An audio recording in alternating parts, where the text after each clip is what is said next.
Hey guys, it's me, Cupid. I have schizophrenia. Um, so today I actually wanted to talk about what it's like in a psychiatric hospital. Maybe give you guys some stories of my own experiences, things like that. This isn't really for people who've been in psychiatric hospitals. If you've been in a psychiatric hospital, maybe you can relate. But mostly I kind of want to give people a perspective who have never been in a psychiatric hospital before. So hopefully this gives you guys an insight, maybe an understanding. So um, let's get started. So I have been in the psychiatric hospital many times. Can't even keep count. It's been quite a few times in my life. I started when I was a kid. Um, I don't know, I think I was 10, 11, somewhere around there. So when I was my first psychiatric hospital visit, and it was because I told my therapist at school that I wished I was dead, and so they took that very seriously. Um, yeah, so what it's like being in a psychiatric hospital, I guess it really depends on the psychiatric hospital for one. It really does depend, not I guess. It does depend on the psychiatric hospital.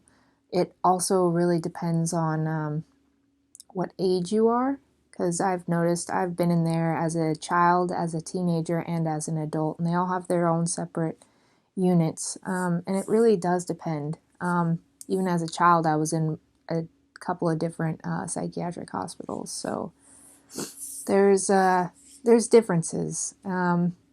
So like the hospital that I went to when I was a kid, they were pretty good. It was weird. It was definitely different. It wasn't like a normal thing for a child to experience, that's for sure.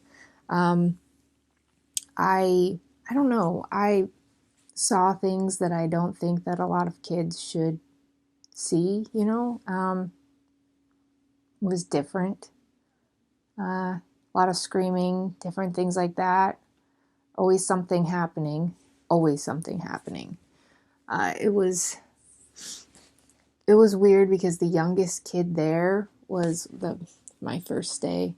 Um, was 4 years old, and they required that, I think it was a boy, to have someone on, like, watching him 24/7. So he always had a staff member walking with him everywhere he went. He also had a staff member outside of his door when he was sleeping.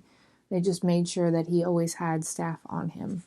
I think it's crazy that a child at 4 years old would be suicidal. And I don't know if people know this, but to be put into a psych hospital, you either have to be a danger to others or a danger to yourself.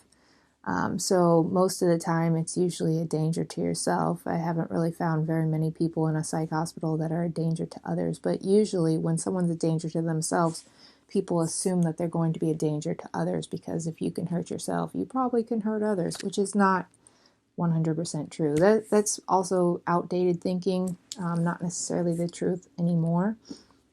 But when I was a kid, they used to say, well, she's a danger to herself, so we have to keep her away from everyone else because she could be a danger to them.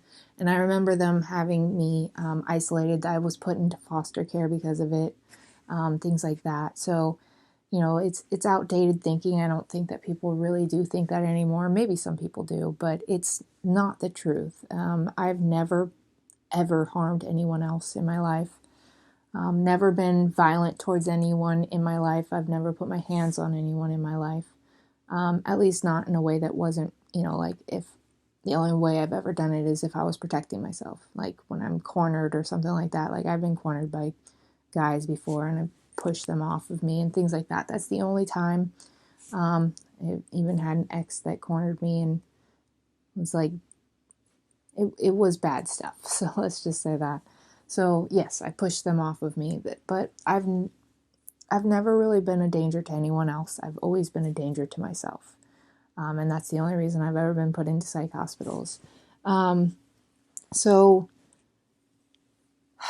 yes, so as a child, that is what it's like. As a teenager, I remember having to go to school when I was in there. They required us, because it was during the school year, they required us to go to school every day, which is weird because I don't remember experiencing that when I was a kid, and it was during the school year. So I don't know what happened there. But I don't know. It was like being in high school or junior high or whatever, because I was in junior high at the time, where kids are like kind of like teasing each other, or they're kind of clicking, like creating little cliques or whatever. This is what I remember. So that was interesting. As an adult, so I'm going to go back actually. As a child, I was also in a low income hospital. They would put kids there when they didn't have a place for them. So they had no placement in other hospitals, so they would place them there. There's not a lot of children's psych hospitals in Sacramento. So it was kind of hard to find a placement. So they would place us there, and it was like overflow for kids to go. And it was really bad. Really bad. And I know this sounds bad, but it was meant for people who didn't have insurance, and who were living on the streets. So it was kind of a dangerous place to be for a child. They ended up closing down the children's section of that because it was so dangerous for children. There was screaming all the time, always a fight happening. There was always a fight happening. The staff would be running all the time towards something. I remember they put me in a room that was next to. I had to be separated from another child because we knew each other, and they didn't want us to be. I don't understand this at all. I didn't understand it then, but they didn't want us to be near each other. So they had to separate us because we knew each other. And so I had to be put in what you might consider it's like the hole in jail. It was when someone got into a fight or they did something bad or whatever, the adults, they would get put into the hole. So I was sleeping next to adults. I had a separate room, but other adults were in the other rooms. And I remember hearing weird things in the middle of the night, stuff like that. Anyways, yes, that is my story as a child. But as an adult, I've been in so many different hospitals. Let's see. I had one called Heritage, one called Sutter, one called Sierra Vista, Schmick. God, I don't know. I think those are it, but feels like so many. I think that it really, again, depended. Again, Schmick is the low-income one meant for people. That's the one I was in as a kid, meant for people who don't have insurance or are homeless. They also take people who don't have a place anywhere else. Again, overflow. I was there because there was nothing else open, and I was placed in the waiting room. So I had to sleep in the waiting room for, I think, like, I don't know, a night. Really weird, but I guess it was more of the lobby, but it looked like a waiting room. There's chairs everywhere, and there was TV on the wall. So I was placed there overnight, and then I got a placement somewhere else. So I was able to leave, but there was, like I said, constant fighting, weird stuff. People were having sex. From what I heard too, they were just like, the staff would find people having sex in rooms and things like that. So yes, it was a crazy place to be in. Yes, I remember watching them run to somewhere and then talking about it as they were walking back because someone was having sex in their room with another patient. Yeah, some weird stuff that happens in that one. So then I was in another one, Heritage. I remember, it's Heritage Oaks technically. So I remember being in there, and I had a roommate. The very first, I was in the dangerous area. So there's this thing that hospitals do if you have been violent, or look like you might have been violent. Like I had one time where I was flipping out and I was trying to get as far away from the staff as I could, and I accidentally kicked one of them in the face. They put me in the they put me in the violent area. There was another time. I don't remember what happened this time. I don't remember what happened, but there's like incidents where they would put you in with the dangerous ones, the more dangerous, the worse off people. So I was in this hospital. I stayed in both areas because I wasn't dangerous anymore, like danger to others anymore. So they put me in with the other people. Um, the other side. They had wings. It was east and west wing. So I was started in east wing. That was the dangerous ones. Anyways, I had a roommate that would scream in the middle of the night, just screaming all kinds of. It was in Spanish, but it sounded like she was talking to the devil. Yeah, so she would be screaming at him and all kinds of stuff. So they let me end up sleeping in the quiet room. I don't know if anybody knows what that is, but it's usually where you get put when you've been outrageous. How's that? When you're doing things that are considered bad, they'll put like a needle in your ass. They'll tie you down or whatever first, hold you down, put a needle in you, calm you down, and then you'd be locked in there until you're calm enough that they might be able to let you out. And I would sleep in there because it was better than sleeping in a room where I'm getting screamed at, or having to listen to someone screaming in the middle of the night. I felt bad for the woman, to be honest with you. She didn't interact with anyone in the hospital. She never really did anything but talk to this devil thing. I know a little bit of Spanish, so that's how I know it was kind of like Diablo. So yes, I knew she was kind of talking to the devil. But